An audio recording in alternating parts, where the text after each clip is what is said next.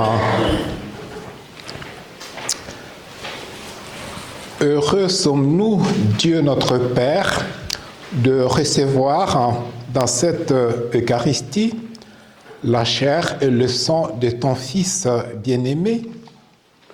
Tu nous accordes ainsi de le reconnaître comme le Messie et de l'accueillir comme le Sauveur. Que cette proclamation de foi anime nos gestes les plus quotidiens. Gloire à toi, Seigneur, toi qui vis et règnes pour les siècles de siècles. Amen. Le Seigneur soit avec vous. Et que Dieu Tout-Puissant nous bénisse et nous garde, le Père, le Fils et le Saint-Esprit. Amen. Allons et demeurons dans la paix du Christ.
Bonne soirée et puis bon dimanche. Merci.